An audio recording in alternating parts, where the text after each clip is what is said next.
the choreography and the movement of being apes? Well, I would certainly think that my background in movement and the connection, I've done lots of roles in my life that involved working in movement of some style, whether it was dance or movement of some other sort.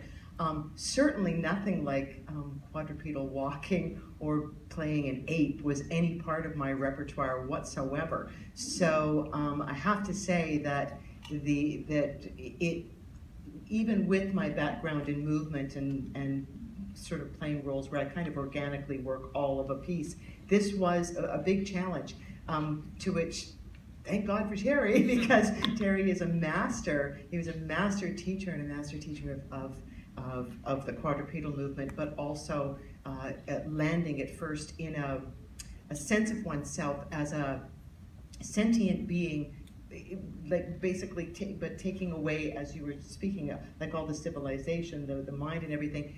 I found the step into this quite challenging, but as I say, with Terry's guidance throughout this, and especially I found one of the crucial things was, and Terry looked for all kinds of different ways to assist me, as he's done for every single one of us. Anybody who's played an ape throughout any of the films, Terry's like gone, what does this person need? What does this person need? And I've just got to say that throughout, it doesn't matter, this man is unflagging in his energy and his attention and being there throughout the filming of every single one of these things. So doesn't matter whether he's in a scene or not, if he's there for you. And so going back to one of the things I crucially needed to get, besides a steep learning curve with quadrupedal walking, was establishing Maurice's weight, because like I'm a 125-pound woman, Maurice is a 300-pound orangutan. I had to be able to establish that weight. So one of the things that Terry did with me, and the first one was we decided to attach like 5-pound weights to each of my arms,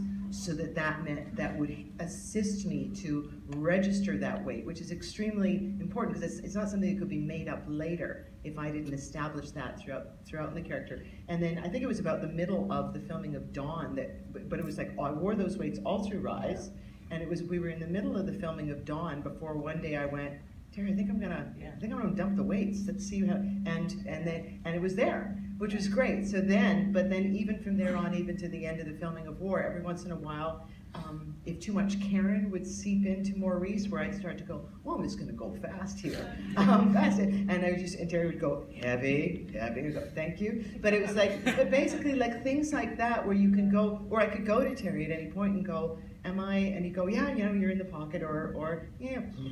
Like just do that. So it was subtle stuff like that. And I know the movement and the organic nature of things really helped, as did all my research. And I'm a bit of a 5,000% researcher. Karen does more research than anyone has ever done any research. She sits with orangutans and paints with them and becomes friends with them and works with them.